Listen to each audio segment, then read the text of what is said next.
How's everyone doing today? Shankar P right here. Today we're going to talk about the charts and see what's been going on. SPX has definitely dumped even more, and that's brought the Bitcoin price down. So without further ado, let's dive right into these charts. Alright guys, so right now we're looking at the Bitcoin balance on exchange. So I brought this up a couple times. So you can see that the balance on exchange keeps decreasing, even though the price has dropped. Recently, this is a sharp decrease in balances on exchange. And the last time, that happened was here at the beginning of the run of 2020. And the beginning of closer to the middle of the run of the 2017 run. So this is a good sign that balance on exchanges are going down. So that's a good sign. So I wanted to bring this up. This is an on-chain metric. A lot of people don't use on-chain. I do like to use it. I don't use every indicator, but I do find a lot of them very helpful. Just please remember that on-chain metrics are macro indicators. So these things don't play out in one day. They take some time to play out, right? So the fact that this is still continuing down is a good sign that we're still going to be having, some good upward momentum in the price of Bitcoin and the altcoins. So what I want to look at right now, guys, is the SPX. So it is falling. So what we did anticipate and what we didn't anticipate. So we did catch this move outside of this bull flag here. So we caught this move outside of this bull flag. We saw a bullish divergence. So we saw that bullish divergence here.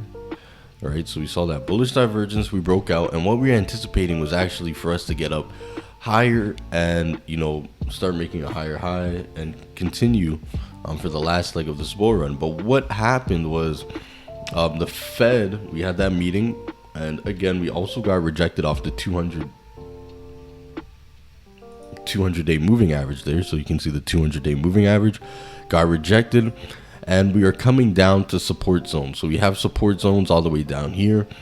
Price could even come all the way down, even further down to here. So what we really want to watch is that we are in this, even though we broke out here, we do have this bigger bull flag that we broke out of. So we're still watching this bigger bull flag right here. So this is where the bull flag is. So we're watching that at the moment to see if we will retest. If we came back down to retest that bull flag, it would be down here around 4,100. So that would definitely panic the markets. Currently what could happen is we could, on Monday, if we come down here or even from these levels, we have a bullish divergence forming. Now, the lower we go, if we pass these lows and the price comes down further here, that will, the bullish divergence would not be valid. But currently we are forming a bullish divergence at the moment, right? So again, this one is a hidden bullish divergence. If it comes down here, then the price, the divergence wouldn't be playing out. So we are close to a support zone. We could still have this inverse head and shoulders playing out, neckline still being here. Sorry guys, just a bit sick over the last couple days, but it's all good. It's all Gucci. So let's look at the Bitcoin price, right? So we're looking at the Bitcoin price, and what do we see? So the price at the moment looking interesting, right? So we are, came back down, and we still are making higher lows at the moment, still making higher lows. This is, we'll see how this closes today in 2 hours. So let's see how that goes. But price for me, it's looking like closer to a buy than sell. If you're in some altcoins and you want to de-risk, that's totally fine. But as for accumulating Bitcoin, we're looking fine. The price is looking mighty all right. So yeah, the thing is, we could go lower, but we don't want to break the lows, right? We don't want to break the lows of the Bitcoin chart right now. So we don't really want to, we have support right here at 34. We have another one. It's a 34.8. We have 36.9. You know, we have another zone here, 37, right? And you know, I could keep going up from zone to zone, right? But as we, you know, if we come back and break underneath these levels, we could be heading further down, right? So that's just, you know, what we can anticipate in the chart if that were to happen. Yeah, so let's look at Bitcoin on the weekly time frame, on the 2-week time frame.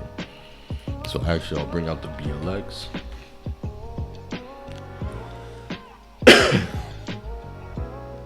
So we look at Bitcoin on the 2-week time frame, and again, we had the wave 1, 2, correction 3, 4, and we're still waiting for that impulse wave 5 up.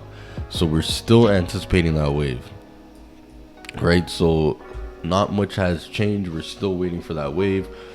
You know, the bottom of here would be around 37, so we could even come down all the way back again here at 37, test it, and as long as we don't break underneath it, we could still head up higher, and we are anticipating the wave 5 to finish this bull run. So we are still anticipating that. All right, so what I wanted to bring to your attention again is, if we look at the stochastic RSI on the 2-week time frame.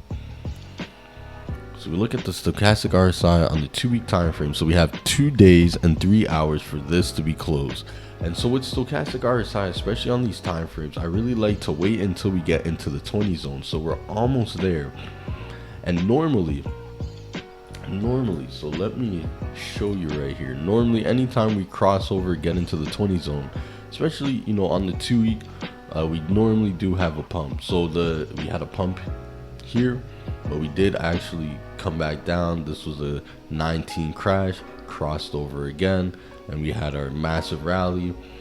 We crossed here, had a massive rally from, what was that, 500 to 19. So we've definitely, anytime we've crossed, we've had a nice rally up, right? So I mean, some of them are more powerful and explosive than others, but normally we do have a nice move up. So again, we want to wait until we get into this 20 zone up here, you know. So let's see, we have 2 days and 3 hours left, so let's see what happens. We could definitely get a rejection here and just keep rolling over, you know, and then we wouldn't have a pump and keep rolling over and then head over, you know. That's definitely a possibility. So let's see what happens in the next 2 days. We're gonna see what we're looking like, right? So let's look at the NVT. So these are some things that I haven't brought up in the last couple weeks or days, but let's look at the NVT and see if we're still bullish. And we like to go on the 1 week chart. So currently NVT, we're still bullish. The price is still fine. Sorry about that, guys. Price is still fine. Everything's still looking bullish. We want to see what's happening in the SPX, and see if we get this bullish divergence to play out, and then we can make our final leg up of this bull run. But really, the Bitcoin price is, you know, it moves with the SPX, the S&P 500. So where that goes, Bitcoin also will go as well. So what I wanted to look at here is the altcoin, the Bitcoin dominance. So the Bitcoin dominance is getting slapped down currently. So we had this bearish divergence. Should just make the RSI, there we go, making a favorite there. So we have this bearish divergence here. So we have this bearish divergence, and we're currently getting rejected. Now, some altcoins have been performing all right this month. Some altcoins have not been performing as well. But you know, seeing the Bitcoin dominance drop is a good sign for altcoins. However, because Bitcoin's dropping, it's not going to, the altcoins aren't going to perform as well. So when Bitcoin is dropping and Bitcoin dominance is dropping, what this is signifying is that money is flowing out of Bitcoin faster than it's flowing out of the altcoin. So if the total market cap of cryptocurrencies, so let's look at the total market cap of cryptocurrencies over here. So as it's going down, if the total market cap is going down and Bitcoin dominance is going down, that doesn't mean that money's flowing into altcoins. It's just showing that money is flowing out of Bitcoin faster than it's flowing out of altcoins. So you want to keep that in mind, that Bitcoin dominance isn't just when it's going lower, altcoins are doing well, and when it's going higher, altcoins are doing bad. There's a couple more things you need to add to that. So when Bitcoin's going down and the altcoin dominance is going down, with the total market cap of cryptocurrencies going down, it just means that the altcoins are bleeding, you know, a little less than Bitcoin as a whole. You know what I mean? Money's leaving altcoins slower than it's leaving Bitcoin.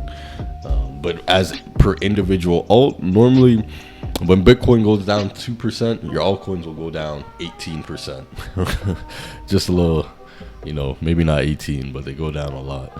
So you want to keep that in mind. All right, so last metric that I wanted to actually check on the on-chain was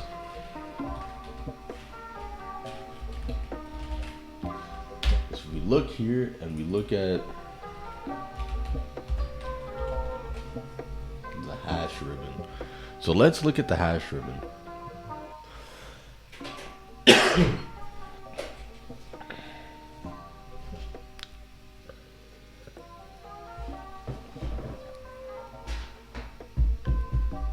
So the hash ribbon currently, we have no indications of selling. No indication of selling.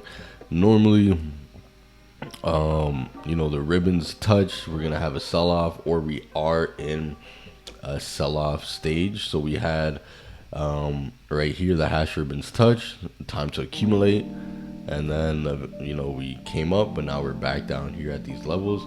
The hash ribbons touched in 2017. It was time to accumulate, and it also marked the bottom over here in 2018. COVID, you know, so normally when it touches either, so you can see the beginning here, when it touched, there was a further drop, right? So here when it touched, the hash ribbons touched, there was a further drop. It doesn't happen every time. Normally I use the hash ribbons to show it's a time for accumulation, but sometimes that when the hash ribbons do touch, it normally shows like there's gonna be more selling off. So the hash ribbons, if we zoom in here, they aren't touching. You know, it may look like they're close to touch, but these hash ribbons stay relatively close, right? So right now it doesn't look like we're gonna have more of a sell-off, but anything can happen. I'm really waiting for the SPX to give us a direction next week as to deciding where will the Bitcoin price go. All right, so that's really it for today, guys. I hope you liked. You know, please comment, share, and tune in next time for the next Bitcoin video. And remember, I'm not a financial advisor. Please trade responsibly and invest at your own risk. And welcome to my channel. Thank you very much.